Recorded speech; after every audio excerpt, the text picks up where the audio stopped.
Okay, let's go ahead and just get started. So greetings, everybody. Good morning, good afternoon, good evening, wherever you are in the world these days. So my name is Kyle King. I'm the Managing Director of Capacity Building International, and just wanted to welcome you to our next webinar in our 2021 webinar series about NATO's role in crisis management. And we're very happy to host this webinar today, along with our colleagues from the Crisis Management Disaster Response Center of Excellence. And they'll be presenting to us today. But first, before we get to that, it's a very full webinar today.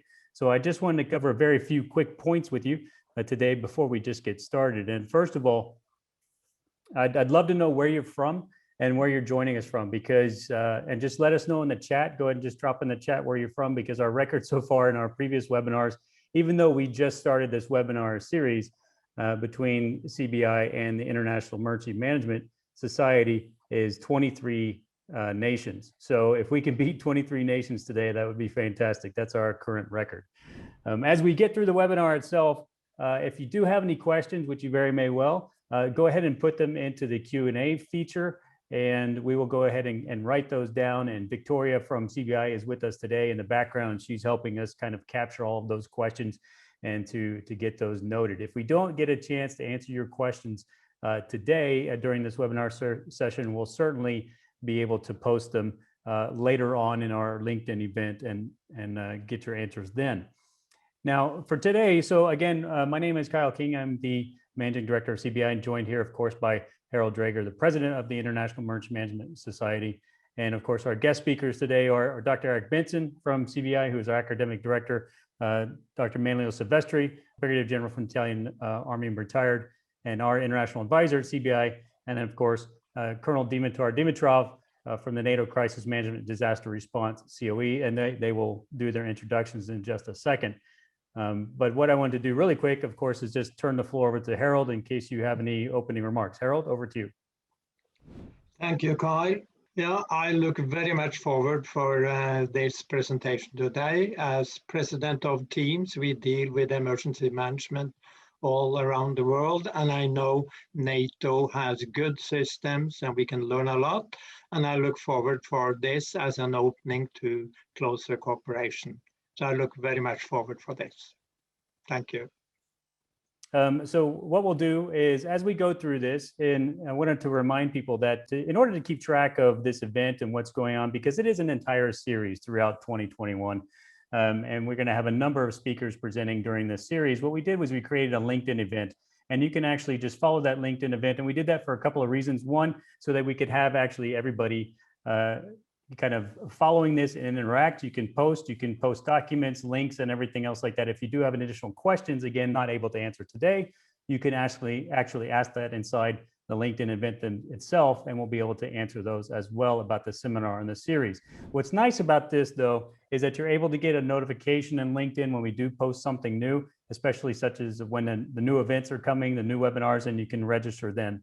The challenge that we had with an entire series for a year is that, we can't really confirm the dates and the speakers so far in advance, for like August and September. So we use this as a mechanism to keep people aware and build a little community around this event as we move through the year. Now, go ahead and, if you're not part of that already, just go ahead and head over to LinkedIn and you'll find that event and under the LinkedIn page for Capacity Building International, and you can join the 146 other people that are already following this event online as well. Now, speaking about the additional webinars we're going to be having, this is just a glimpse into the presentations that we have already organized thus far and that are coming up pretty soon. And so we're going to do about 2 webinars per month, and that's going to be starting with nations presenting their models and their disaster response models from France, China, Finland, Czech Republic, Australia, India, United Kingdom, and Kosovo, Germany, and Italy, just to name a few. And that will continue as we move through the year, and that will develop even further. If you are interested in presenting a brief overview of your national system or know someone working at a national authority who would be interested in presenting, please feel free to contact us, and we will certainly set up a call and make the arrangements to do so. This is something that we are continually evolving and moving through.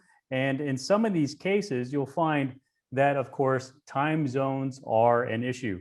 So as you can see here, very simply, we are covering a lot of different nations and time zones. And so some of our webinars may not be at the same time as they are today. And we might actually go and you know, of course, when we have Australia present, we'll have to do it on their time zone and based on the speaker's availability. But certainly register for the webinar and the event, because you'll be able to get a recording, and we send those out 24 hours after the event has concluded. So just keep that in mind. And as we move through this kind of webinar series, but I imagine it'll be, and I do believe it'll be very interesting, especially when we hear from different models and national authorities that, you know, we typically don't really hear from. And that was one of the great benefits of partnering with the International Emergency Management Society today and throughout this entire webinar series. Okay, so at this point, that's all for me as an introduction, and I will just like to turn it over to Eric Benson. But before I do that, I actually just remembered, before I do that, Eric, before we start with you, if you don't mind, I would like to just throw up a really quick poll, because we had a question come up recently that I thought would be very interesting.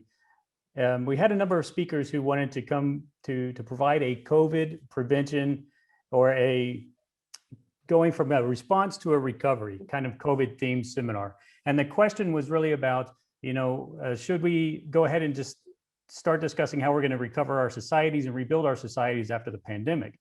And so the question that I have for you today is that something you'd be interested in? Because the idea that we have is to develop a short mini series is what I'm calling it, a mini series of a webinar that will be, say, 3 to 4 sessions. And then we would talk about recovery options and what different nations are doing to recover after the pandemic. So I'll just give that another few seconds just for you to go ahead and drop in your opinion on the poll there. And I'd love to just get your response with that. When we do organize that, that'll be a separate track from our 2021 webinar series. And we'll just do a kind of a side track and a themed response or a themed session there, 3 to 4 kind of short series to be able to dive a little bit deeper into this.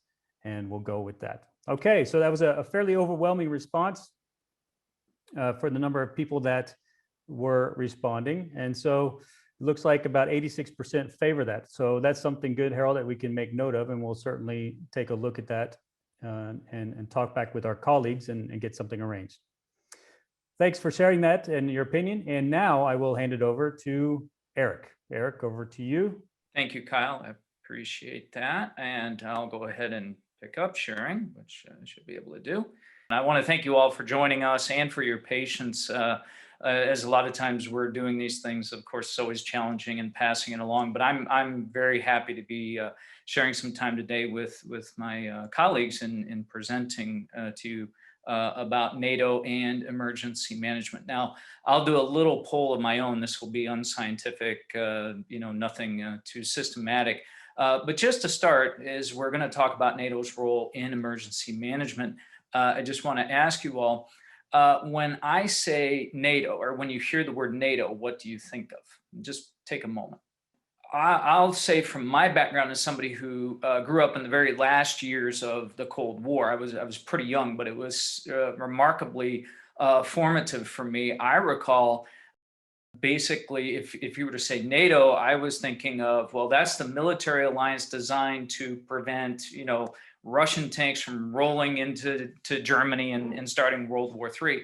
Now, for those of you that are younger, that might seem the stuff of video games, but frankly, that was a real possibility back in the day. And so so much of that for me has been, I would say, formative. And I think for a lot of folks my age, maybe a little younger, maybe a little older, who would say, again, that NATO is very much a concrete military alliance.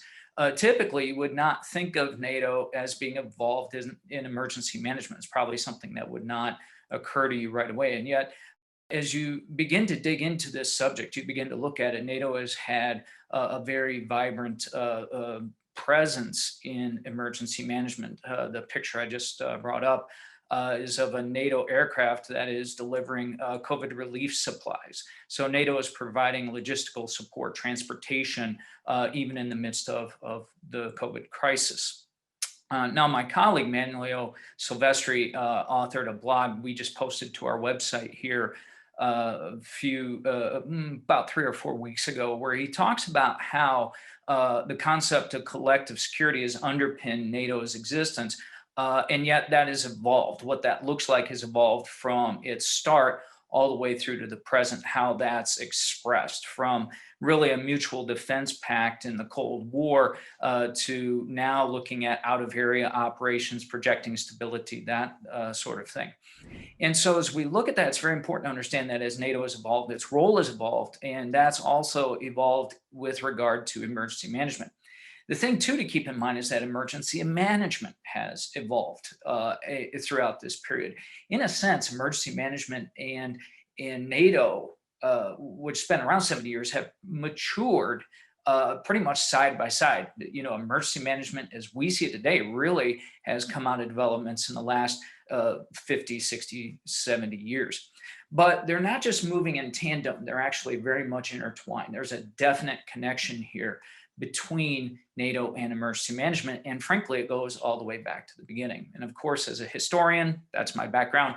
I always like a little history. I like to understand why things are the way they are. How did we get here? And so kind of a quick snapshot history for you all to talk about this connection and what we can see in this story.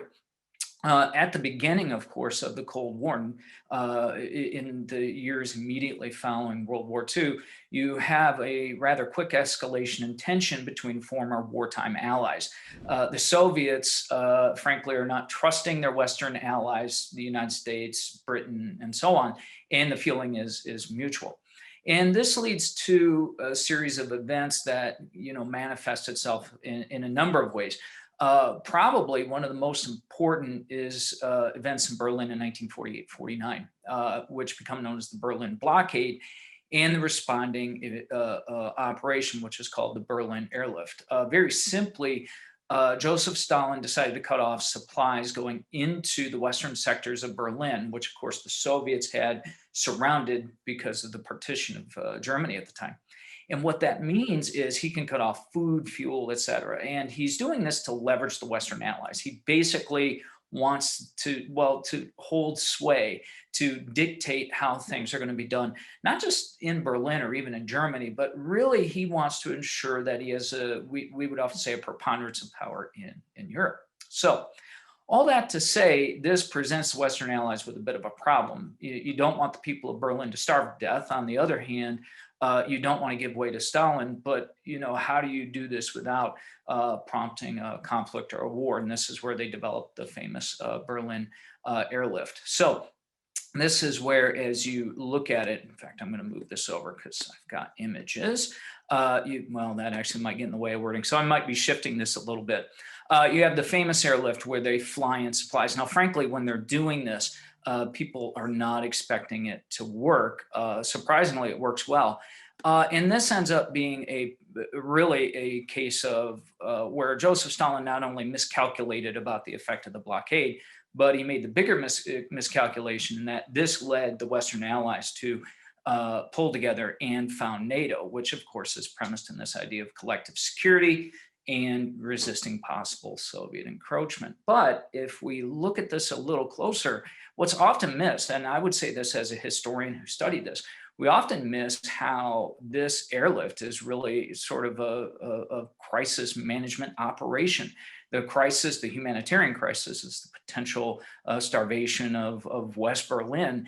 And to respond to that, they arranged this operation to meet the crisis. So from its very beginning, NATO is rooted in emergency management and emergency management response. And so, you know, this collective security, et cetera, this goes hand in glove. Of course, in 1962, we have the height of the Cold War with the Cuban Missile Crisis.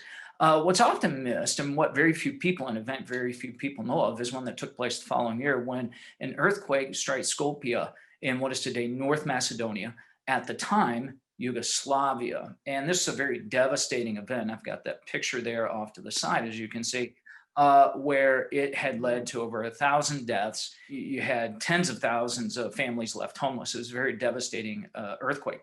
What was interesting was this prompted a remarkable humanitarian response. Nations from around the world sent help, including from both East and West. Now, NATO was not involved in this directly, but a lot of NATO partners sent assistance. In fact, that picture is of a US medical team going in to provide assistance in medical care. Now, Part of this response, though, we have to put in context. Of course, there's the Cold War context. Yugoslavia at the time is headed by a guy named Tito, who's very adept at playing East and West against each other. So in a sense, both sides are sending in help because they see it as a way to, if not advance their interests, at least safeguard them. If Tito's not going to be in our camp, we want to keep him out of the other camp. So again, you've got these security interests at work.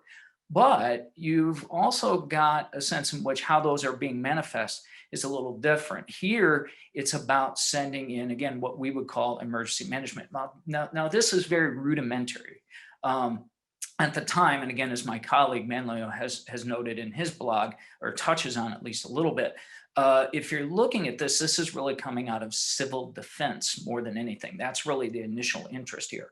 So a lot of the modern structures and operations we would see today aren't yet in place, but it's again, sort of these seeds of emergency management in that response. So anyway, the end, of course, of the Cold War comes in late 80s, early 90s, and this is the fall of the Soviet Union, of course, Berlin Wall, et cetera. But it also brought about the collapse of Yugoslavia, which triggers the events in the Balkans in the 1990s, a series of course, ethnic conflicts. Now, that prompts a response from NATO to end up, in some cases, actually sending in forces on the ground, as was the case in Kosovo at the time. Now, again, as we look at this, we see, but even from the 60s to the 90s, a remarkable evolution here, both for NATO, but also for emergency management.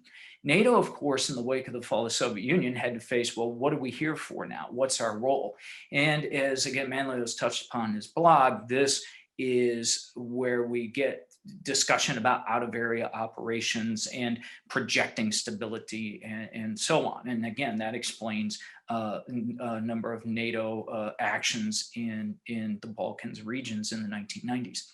But also emergency management had matured during this time, and we can see this at national levels.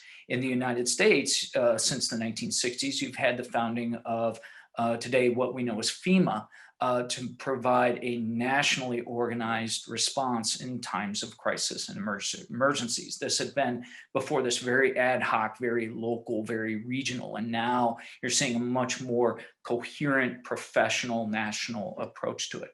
And so both NATO and emergency management have evolved to this point, and we're seeing much more what we would recognize today as modern emergency management, and of course NATO's expanded role. Now we can actually see a very tangible connection of this when in 1998 the Euro-Atlantic Disaster Response Coordination Center is established, and in effect this becomes a connection for NATO to civilian needs.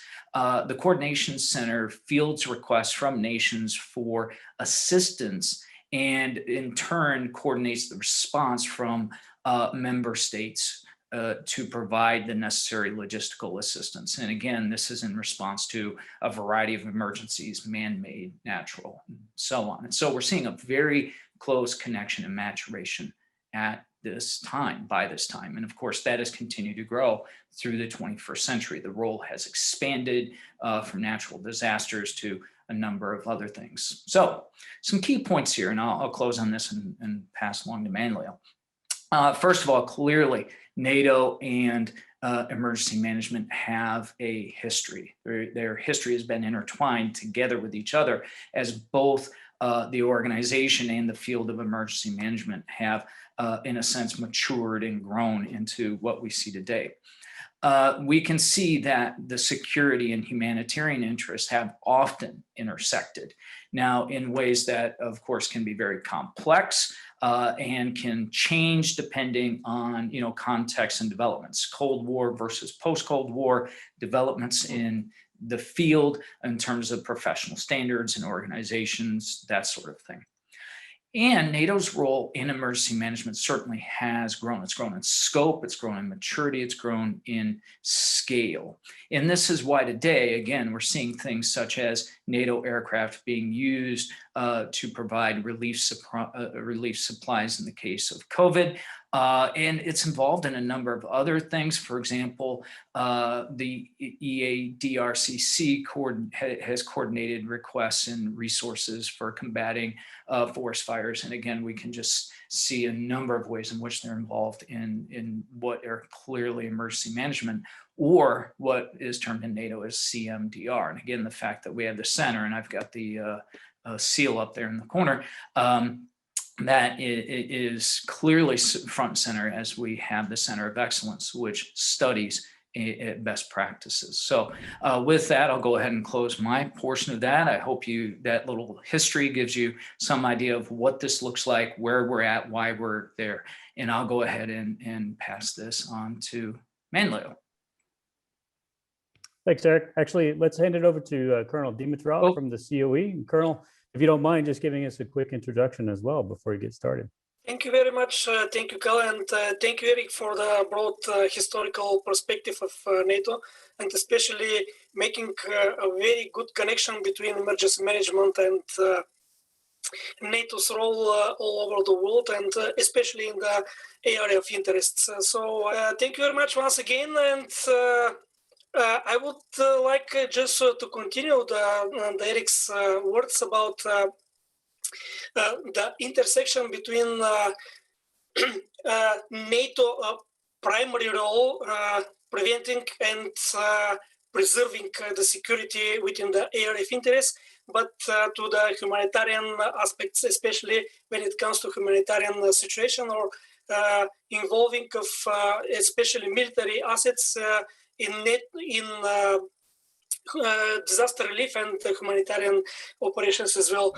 And this is very difficult nowadays to distinguish those two roles of NATO, because you know that the contemporary crisis and contemporary armed conflicts they draw after all this consequence, but the most the worst one is the humanitarian aspect of the consequences.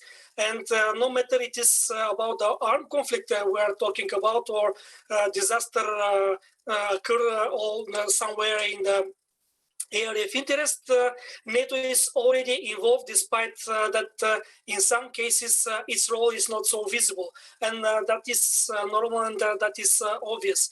So I will start with, that's why I divided my talk in that direction. I will start with the NATO crisis response, which is the most vital part of alliance, and what is that role when it comes to disaster relief and humanitarian assistance in terms of engagement.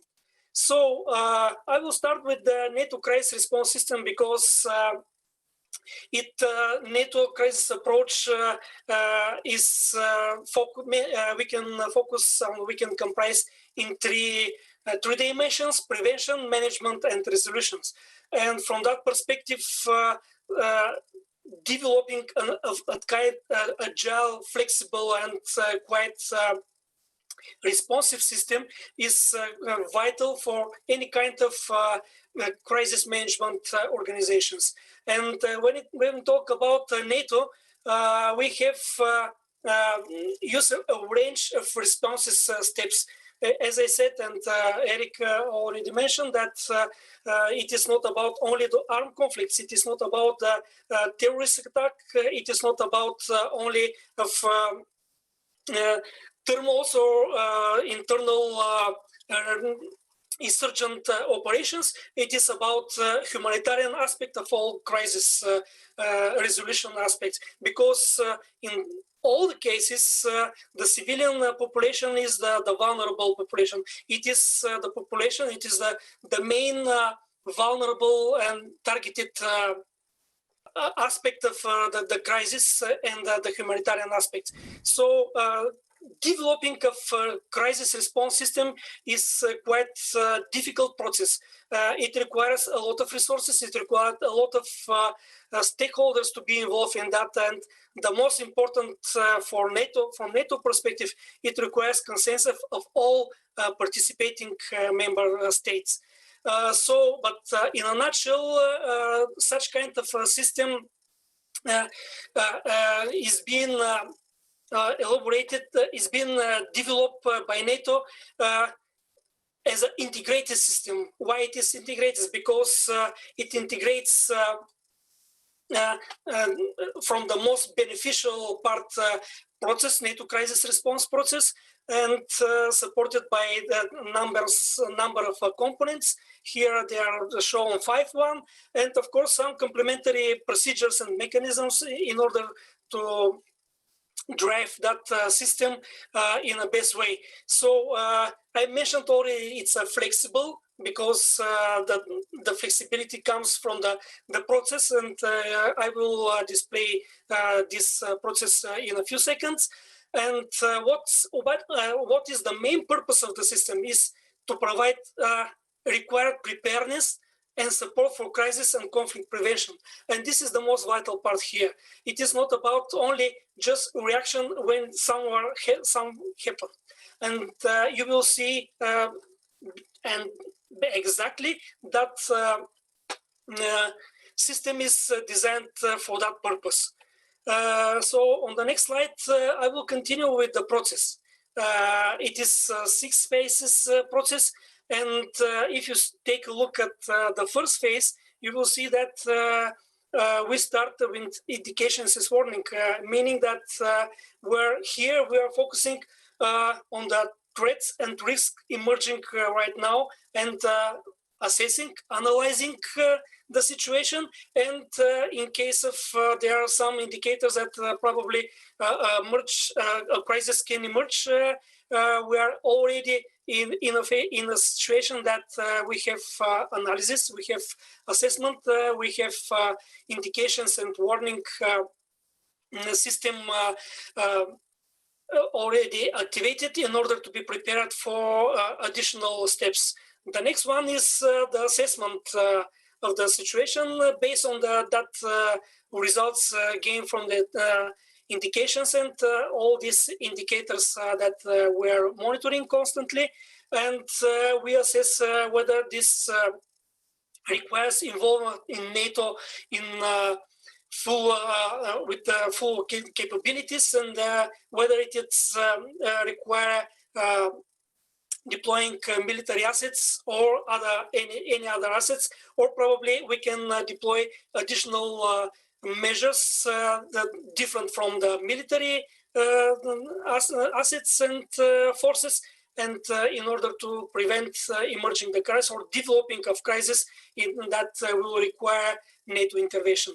So based on that assessment, of course, we should develop a kind of course of action, or this is the response options development that, as I mentioned already, it not necessary to be military. It could be economical, it could be political, it could be diplomatical, but in any case, we should react if the assessment shows that we are not able just to cover or to mitigate with any kind of additional means this emerging situation or emerging crisis.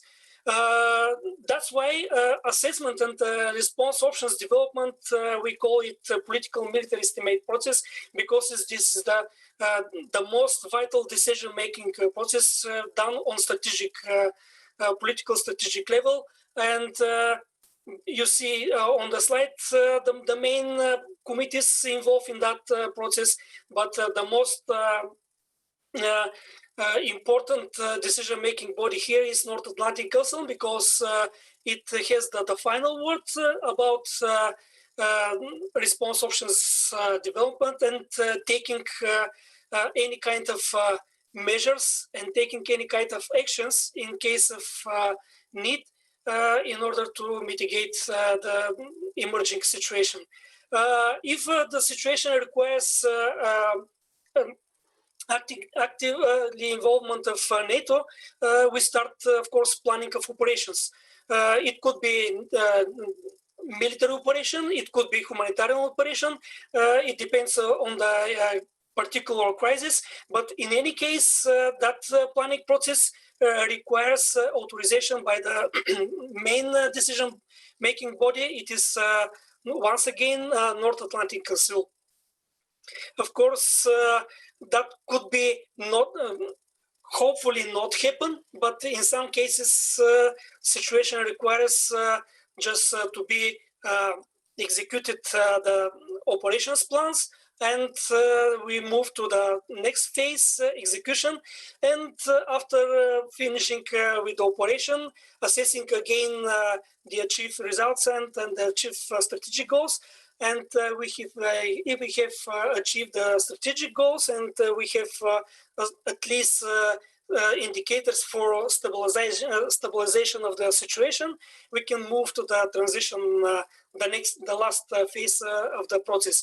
So what I would like here to mention is it is not clear distinct between all these phases. We can conduct concurrently indications and warning, and if it is fast emerging crisis, we move and we split and this assessment and response also development functional, but they are conducted concurrently. And normally within NATO framework, we have developed in advance plans.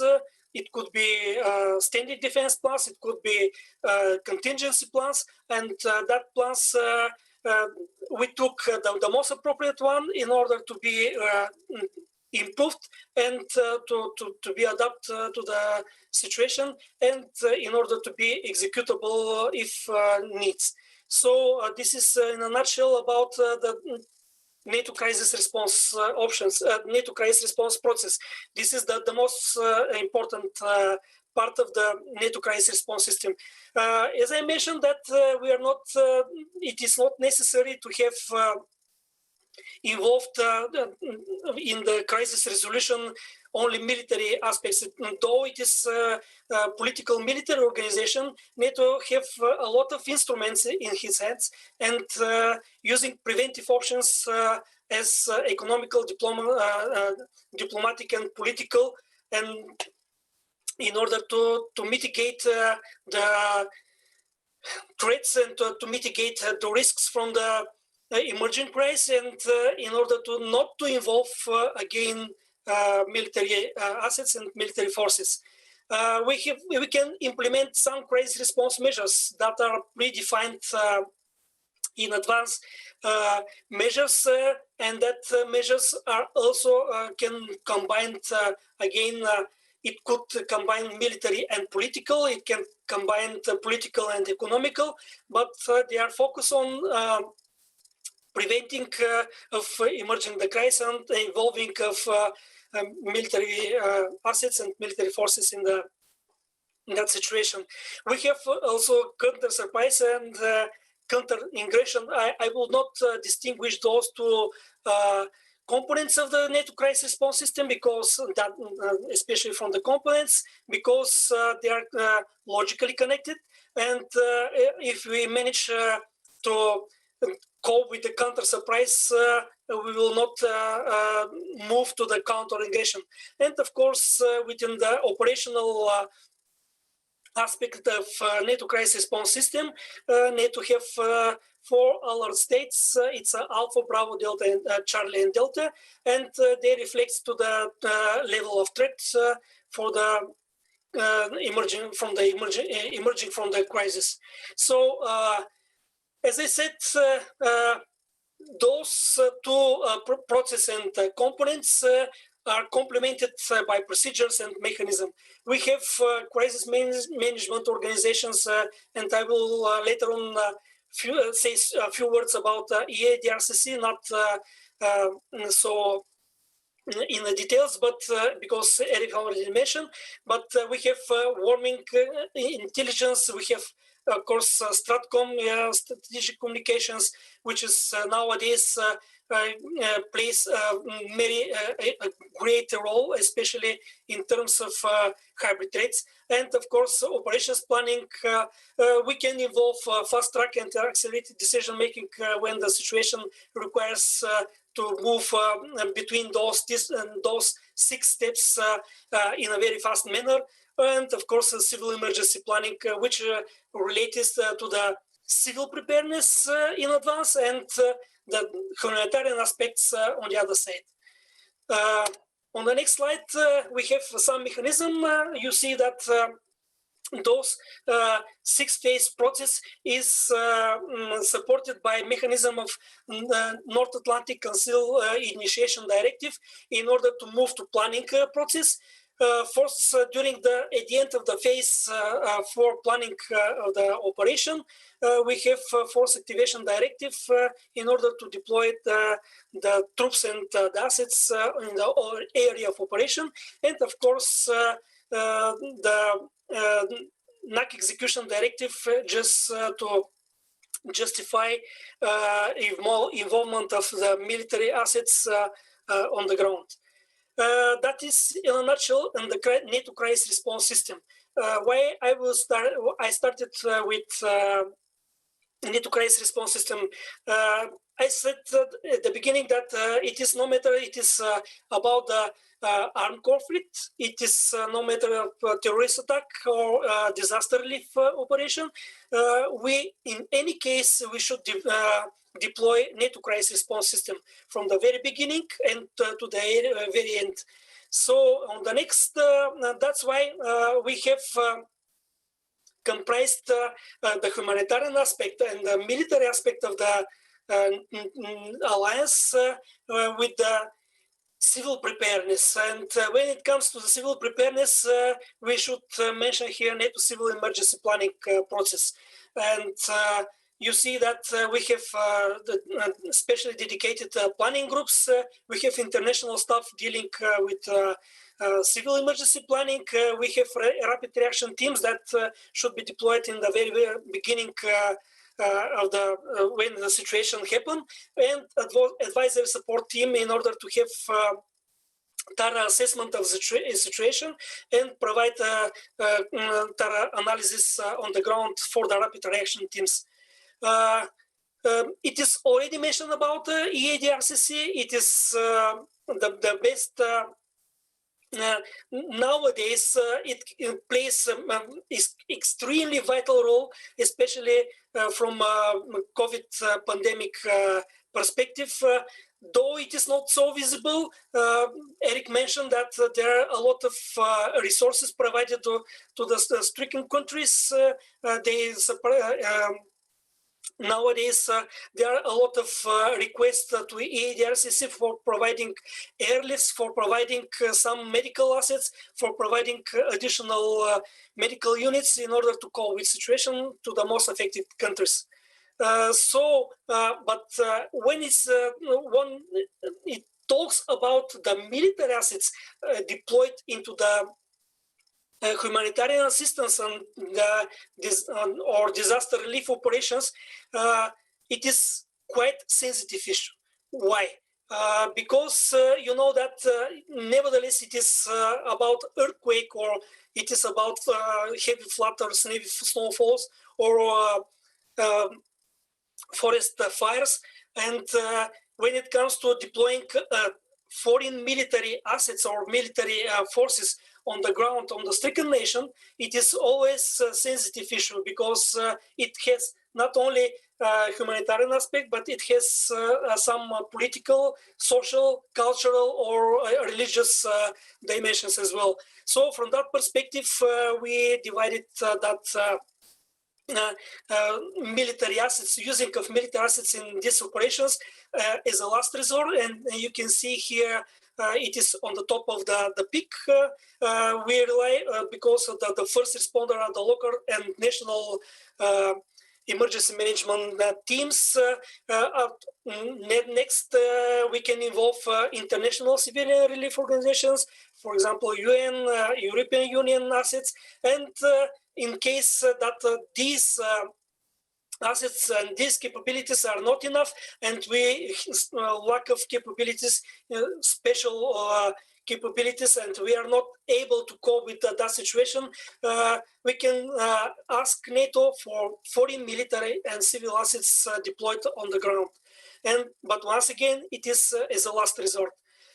So this is when it comes to immediate life-saving, for example, search and rescue operations, when it comes to the very specific capabilities needed, for example, engineering units, when it comes to some explosive ordnance devices, demolition, etc., in order to be involved in such kind of, they can be involved in such kind of course, some relief operations for life preserving, delivery of aid, prevent situation to be deteriorated, and of course, some recovery.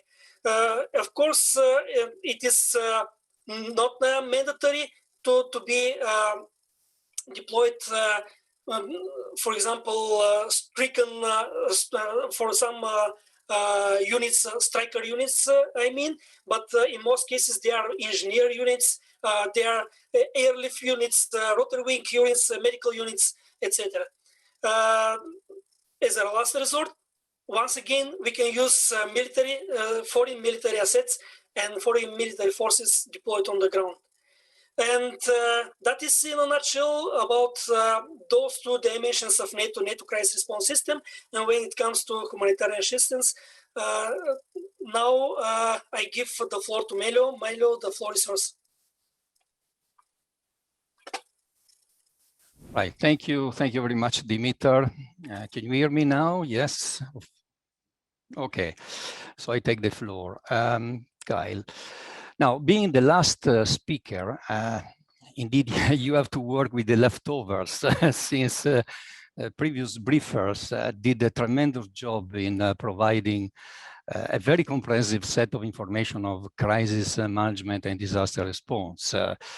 Well, first of all, apologies for my background. It's my virtual background is I'm not in a NATO HQ now at the moment, but I didn't want to distract you with my real background, which is a cellar full of Chianti, as you can see. So, more serious now on emergency. I try not to repeat everything, but I want to highlight a few things that were already mentioned.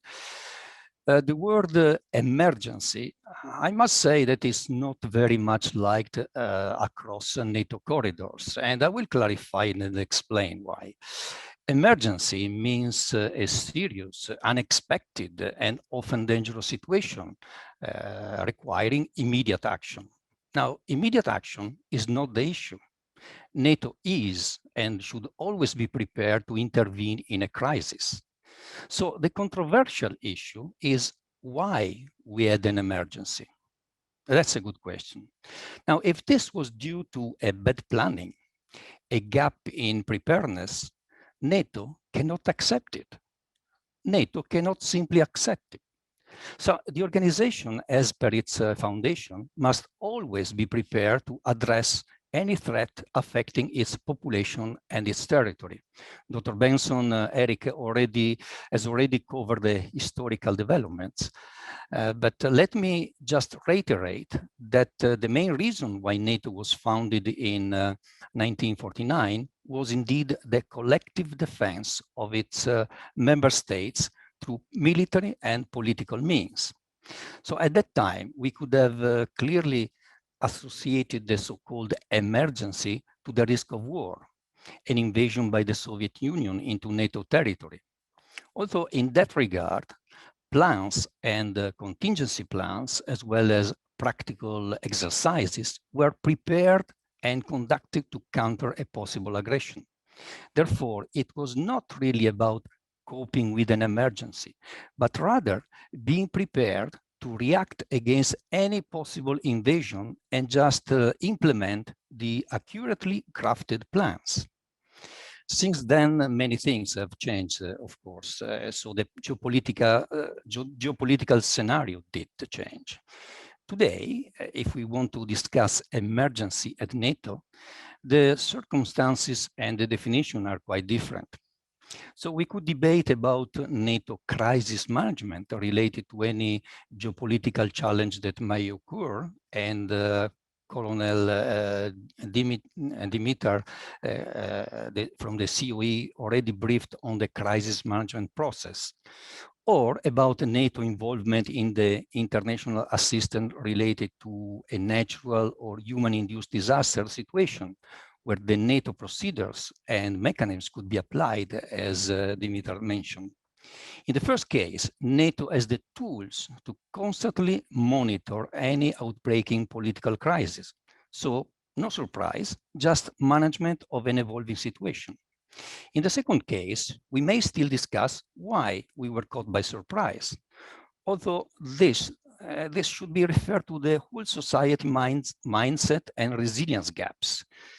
But that's another story. Think about climate change, disaster, or building houses on earthquake or flooding grounds, for example. This is not really a NATO responsibility, it's a government responsibility. But beside this personal, picky and long preamble, and as Eric told us, NATO's involvement in international disaster assistance has a long history. As mentioned, NATO has always placed great emphasis on protection of its population. Faced with the potential threat of war, which might involve nuclear, chemical, biological weapons, the alliance developed different measures, various measures, in the field of civil protection. In that regard, NATO members agreed, as it was mentioned, to establish a disaster assistance scheme, as well as some formal procedures for the coordination of the assistance between member countries in the case of disasters. Now, these procedures became also applicable to partner countries. That's very important to note. And since NATO allies recognized the importance of an enhanced international cooperation in the field of disaster relief, they endorsed a proposal to create, as a support and complement to the United Nations, a Euro-Atlantic disaster response capability and partnership policy, the so-called enhanced practical cooperation in international disaster relief. But we need to recall that a much deeper and more significant involvement in the humanitarian aid activity started only in 1992 at the initiative of the United Nations. And this was through a project concerning the use of military and civil defense assets in disaster relief. And the basic philosophy in the project was that history had provided excellent examples of disaster relief being heavily supported by military forces, as the previous speaker mentioned. Nonetheless, we must be clear on this issue. NATO is not, I repeat, is not a humanitarian organization. NATO is an organization for peace, security, and stability. But NATO Secretary General Jens Stoltenberg recently reminded, when referring to the COVID pandemic, a health crisis can easily lead to a security crisis, which will always remain, in the view of NATO, certainly a concern, a big concern. Hence, NATO involvement and intervention. So addressing the pandemic emergency has been entirely in line with the purposes of peace, security, and stability, and then to use all possible resources, military and politically, to bring relief to victims of disaster, and also to do so in cooperation with the world community, including NATO's cooperation partners across the globe. Now, having said that, and for those looking at NATO as a purely military organization, which is wrong, you should not be surprised to see the synergetic efforts between military allied forces and civil stakeholders in terms of military hospitals deployment, medical equipment transportation via military logistics or civilian air carriers, hospital ships, transport for patients, repatriation of citizens abroad, disinfection of public areas, and at border crossing. Indeed, my friends from the Euro-Atlantic Disaster Response Coordination Center could make a very long list about these activities and the nightmare they produce to them. If you are interested, you may count all NATO actions and COVID assistance related figures just browsing the NATO web portal, which has continuously been updated. Definitely, this is the most effective answer to what the Alliance has been doing in the field of emergency management during the recent pandemic, and what we'll continue to do in the future. So let me now briefly address the trends in emergency management within the North Atlantic Alliance, having in mind that in promoting and enhancing its tools to better assist its members and partners to address any type of disaster, the core business for NATO remains the collective defense of its members. This is not contradictory in terms of emergency management capabilities, but let's see how in practical terms. We could have a quick look at NATO vision for 2030 principle, the so-called NATO 2030 program proposal. And indeed, we could easily link all NATO collective defense efforts to emergency management. NATO Secretary General Jens Stoltenberg put forward 3 broad goals: to keep NATO strong militarily, to make the alliance stronger politically, and to ensure it adopts a more global approach. Now, how can we relate these goals to emergency management, you may ask? If we refer to the historical examples of disaster relief being provided by military forces, and some of them have been illustrated by Eric, Dr. Benson, it seems clear that by investing more on its defense forces and developing a synergy with the civil society and private sector, NATO will increase the resilience of its member states, which in turn will contribute to and boost the overall emergency management capability. Clearly, the military needs also to make sure that they maintain their technological edge. So anything NATO can do on innovation, on understanding the full impact of artificial intelligence, quantum computing, autonomous weapon system for its security, will of course also be about the collective defense in the North Atlantic area, and in turn an enhancement of the emergency management capacity. The second point about strengthening the political realm can be seen as an improvement in the link between the civil society and the military structure, at the advantage of these synergetic efforts and resilience that I mentioned before. An enhanced political dialogue will also contribute to government's information sharing, which is key in the emergency management field.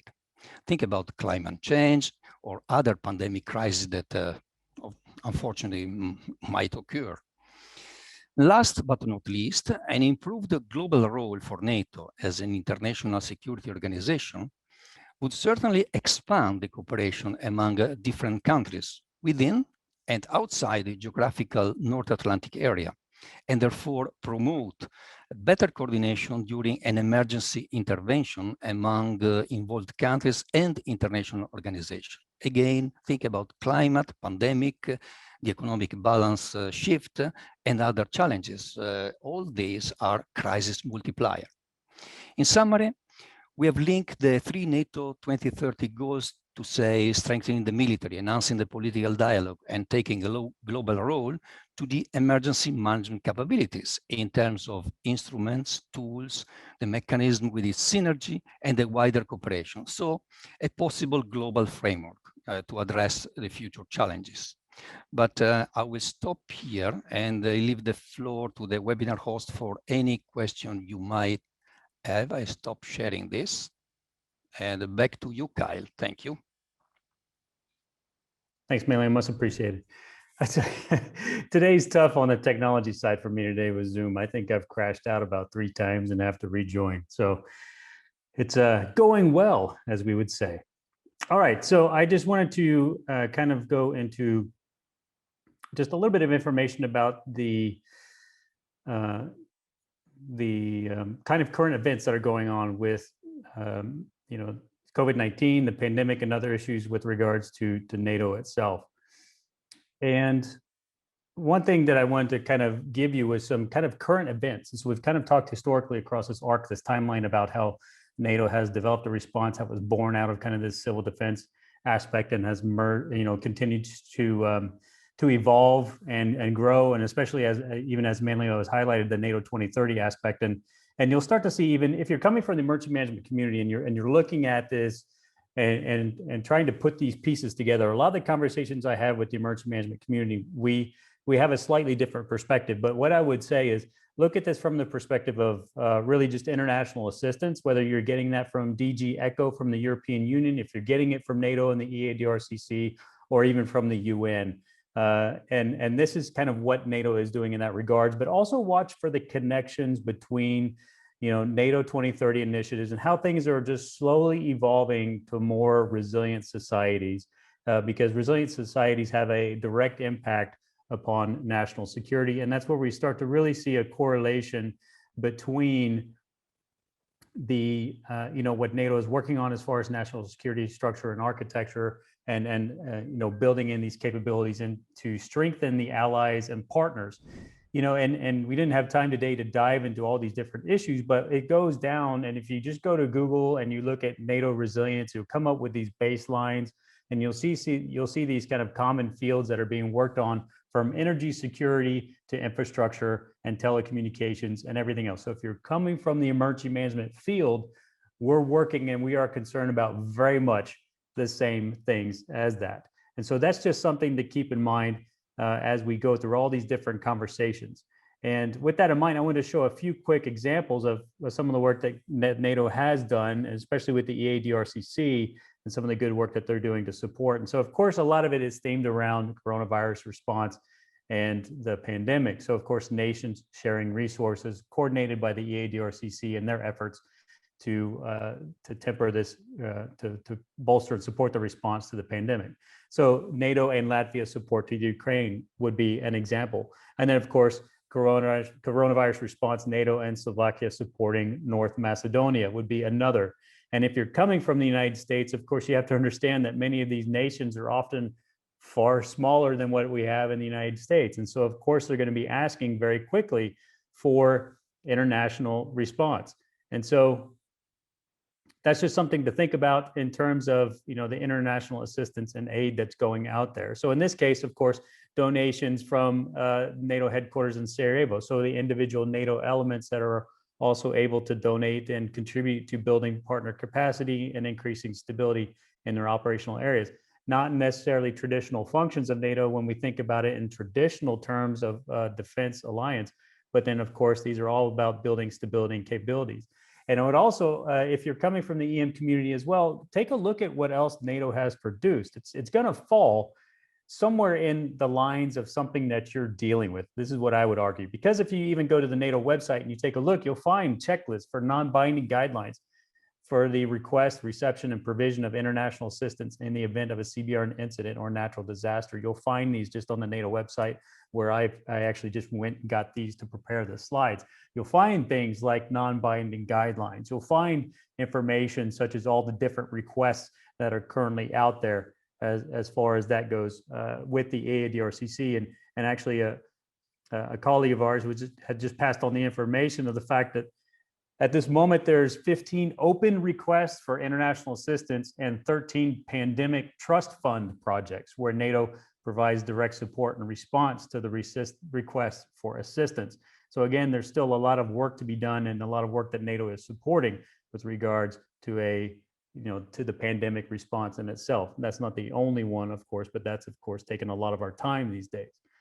And then of course, I'd be remiss if I didn't say that there's just a lot more to be covered within the CMDR aspect. And this is really where we wanted to bring, in partnership with the CMDR COE, the Center of Excellence based out of Bulgaria, and Colonel Dimitrov and his team there, the course into the United States. And we're doing this through the University of California system. And this is the course that we have that is taught entirely online. And it's actually, like I said, with the University of California, delivered by CBI and in partnership with the NATO CMDR COE. And you actually, by enrolling in this course, it is a professional development course, but you'll actually get 2 certificates, which is different from most other courses.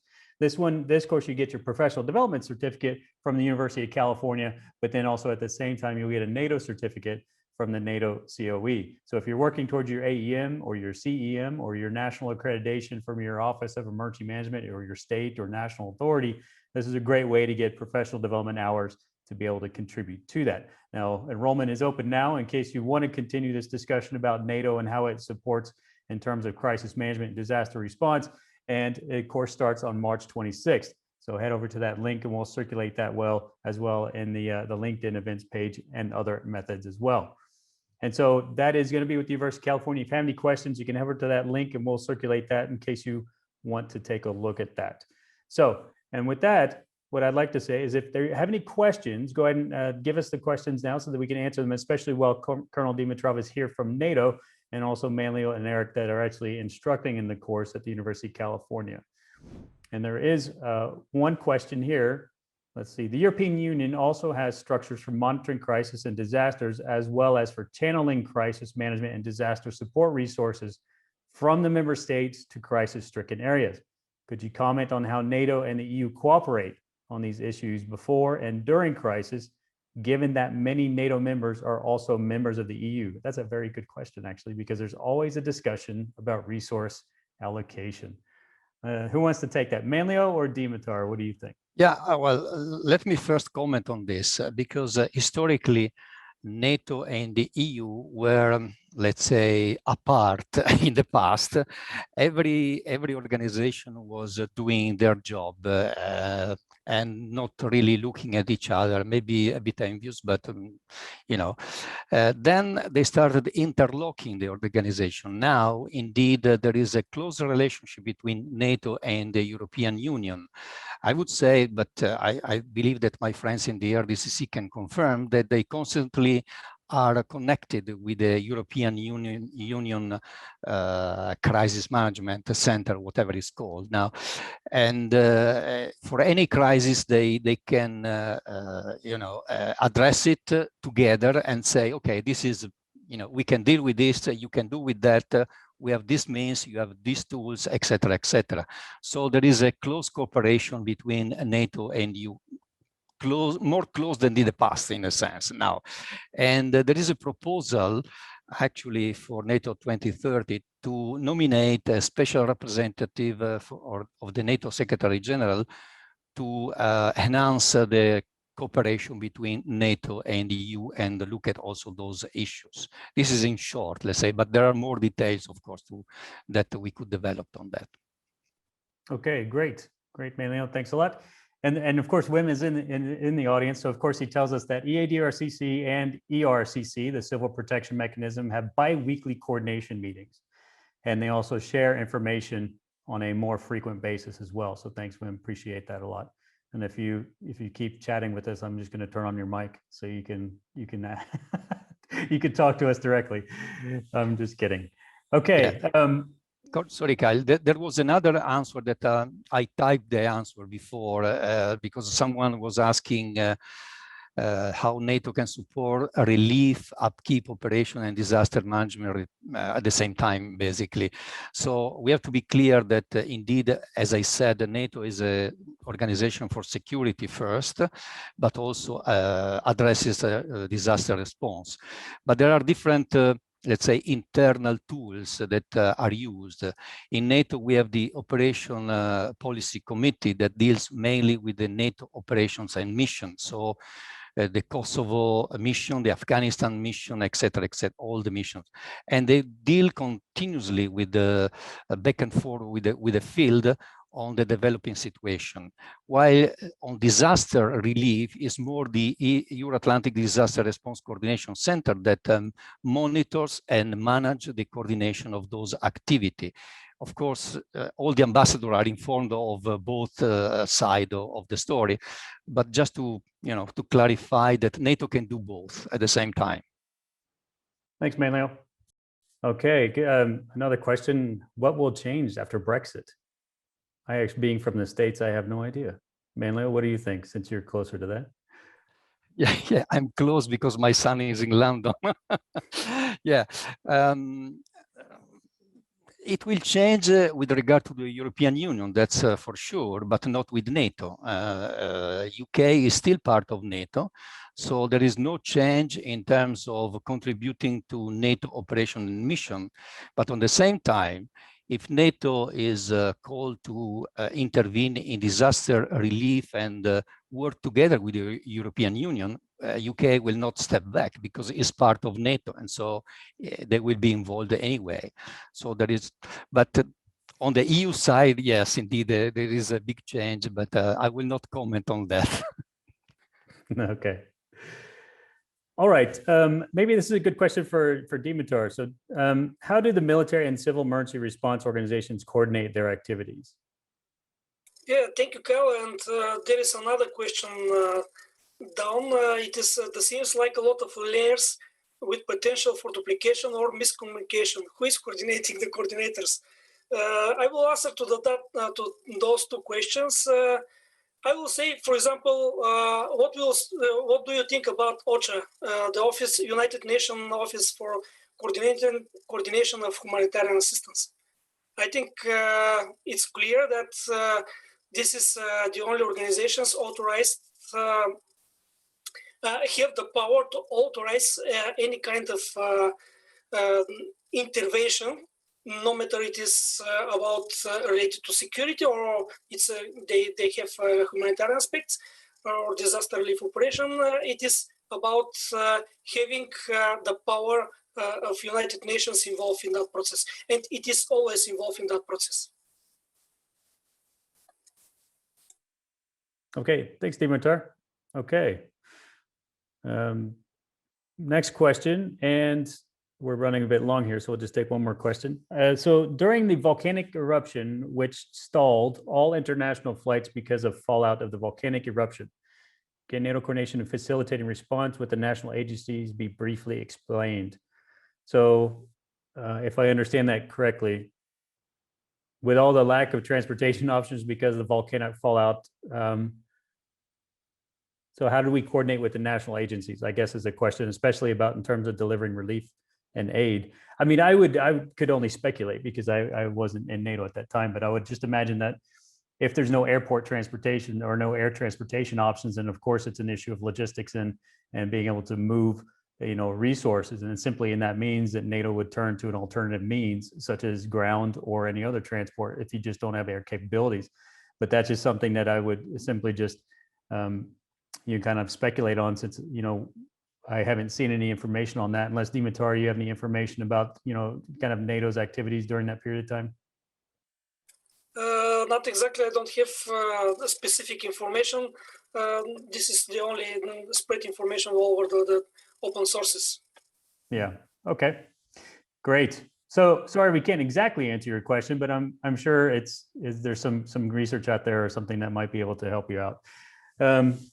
So yeah, Manlio. Oh, Manlio's got a perspective. Indeed. Yeah, please. No, concerning the NATO, the volcanic eruption, indeed, we have to be clear here that concerning the control of the sky, there are civilian agencies like in Europe, the Eurocontrol, who deals with those aspects. And in the US, you have the FAA, you have different air agencies. And those are, in a sense, responsible for the coordination of the flights. And then you have the military flights, which is a different story. Now, if we talk about the flying operations during the volcanic eruption, as you mentioned, Kyle, indeed, NATO, if you cannot fly, you cannot fly, and you have to deal with alternative means. But on the civilian side, they were sending out warnings, forbidding aircraft to flights. And in that regard, if there is a, let's say, a civilian disruption, all the agencies are responsible to deal with it. In that case, NATO, but not as a security organization, but as a pool of governments, intergovernmental organization, can deal with it. But during that time, it was more a European Union, responsibility. If I could add to that too, one of the things about the disruption, of course, was that this occurred in an area where we tend to channel air traffic through. It's, you have designated routes, and that goes back to long-term regulations and all that sort of stuff. it's not as though you couldn't divert around those. Now, of course, that's a problem for commercial operations. And so typically you saw a lot of the commercial traffic shut down. But in the case of emergency, it's not as though you literally could not get any traffic, say, from North America to Europe. It would just simply be a question of having to divert, and of course, the resources and whatnot. And I think there's an added element because there's another question that's been posted about the fact that it seems like this could lead to a lot of overlapping, a lot of potential for confusion, redundancy of effort, that sort of thing, and that's certainly a potential reality. In fact, one of we've used an article in our course to talk about.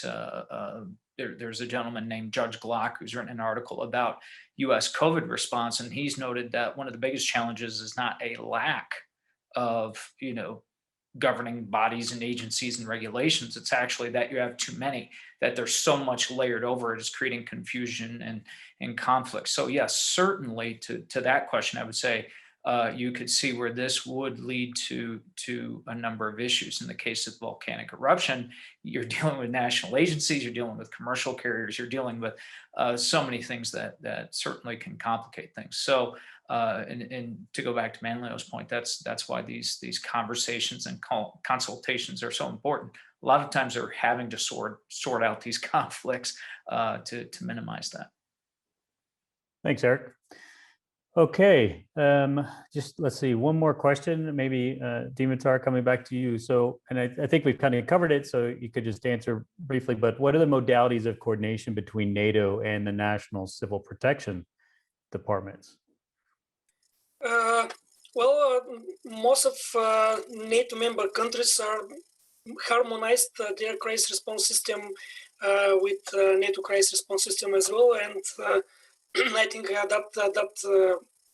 actually answers the questions. Of course, there are some specific national specifics, but in any case, there is a clear established and developed mechanism to react and to prevent such kind of crisis, and in terms of building resilience, societal resilience. Thank you. Yeah, and if I may comment on this, there is also, we have to remind, but this will be explained much better by Dimitar during the course, because he's one of the briefers. We have in NATO the Civil Emergency Planning Committee, and those committee includes member representatives for all the NATO nations. And therefore, in that committee, you can coordinate all the efforts, go back to the capital, come back to NATO headquarters and discuss among the member states and how is the way ahead, in a sense. So there is a coordination at NATO headquarters and back to the capital using those national representatives. There is another question, quick question, Kyle, if I may, about NATO and earthquakes in Bangladesh. But we have to be clear that NATO is not the police of the world, and there is a UN that deals with the overall disaster management on our planet. Now, if NATO is involved, if European Union is involved, that's another story. There is a need for coordination but that's too long to explain now. Yeah, okay. It is a lot to explain. I would also add to that, actually. So we have to just keep in mind that there's essentially 4 tools that NATO has, and answering this question about NATO being involved in preparedness actions. There's the political, there's the military, there's the economic and the civilian tools that NATO possesses in its portfolio that it can use across different domains. And in this regard, I think that you'll find that NATO ultimately, the responsibility for preparedness efforts, as well as prevention and mitigation or disaster risk reduction platforms, are ultimately a national responsibility. And you'll find that NATO may complement some of the national efforts through programs which are more economic and more civilian capabilities, such as NATO Science for Peace programs. Now you can go and you can just get on Google and look for NATO Science for Peace, and then you'll see that there is actually a number of projects, such as the NICS program that was done in the Balkans as far as a national incident coordination kind of system and incident management system. You'll see the NICS program that's done with MIT and the US bilateral program. And you'll see some others that are out there that involve more like research. So advanced research workshops that help to inform the host nation and the community about topics to be able to enhance preparedness and response and recovery efforts. But NATO getting directly involved into preparedness efforts at a national level and below national level is extremely, extremely rare and is likely just not going to happen because, again, the number one position at that time, or most of the time, is the fact that it's, all of these kind of national disaster management platforms are ultimately a national responsibility at the end of the day. And so that's something that you'll find throughout NATO as well. And so the last question, so how do you see a future cooperation between NATO and the OSCE? That's actually a really interesting question. So there's some committees. Again, we're talking about a lot of the same nations. So 30 nations in NATO and then 57 nations in OSCE, and many of them are in the same type of organization as well as in the EU. And I think if we just take a step back and look and see out the different kind of platforms and mechanisms and what the nations are doing, you'll see a lot of duplication that goes on there. What really changes between these different organizations is the tools they have available, the member states or the participating states of the organization that are in those organizations, and then the kind of policies of the depth to what they can go to. The OSCE is essentially historically a conference, a security conference. And so then you'll see that the depth of what the OSCE can do as a kind of regional security mechanism is quite limited in terms of, as far as what NATO has capability of doing, for example. But there are mechanisms for cooperation, and I can't remember the name of the committee right now, so you'll have to forgive me, but there is a committee on military security and things like that that OSCE holds. And so while there might not be a direct NATO-OSCE connection at times, there are certainly member states that are the same that are participating in these joint committees with the OSCE on talking about military security and other aspects. So that's about as best as I can give you an answer for right now as far as future cooperation, because it's going to be, first of all, very, very political, given the different kind of nations that are involved in both organizations and the different perspectives between them. So, okay, we went a little bit long, so we actually went about 90 minutes on this today. So I wanted to say again, thank you everybody very much for joining us today. It was really a good webinar, and we had a lot of response to that, and I really appreciate your showing up and staying with us for this long. If you do have any questions, feel free to let us know, join the event, and then be able to post chat and then articles and things like that inside there. And we'll certainly be monitoring that every day as well. And of course, if you are interested in the NATO Crisis Management Disaster Response course, we'll send out the link to the University of California. You can take a look and sign up. So thanks a lot, everybody. Really do appreciate it, and see you next time.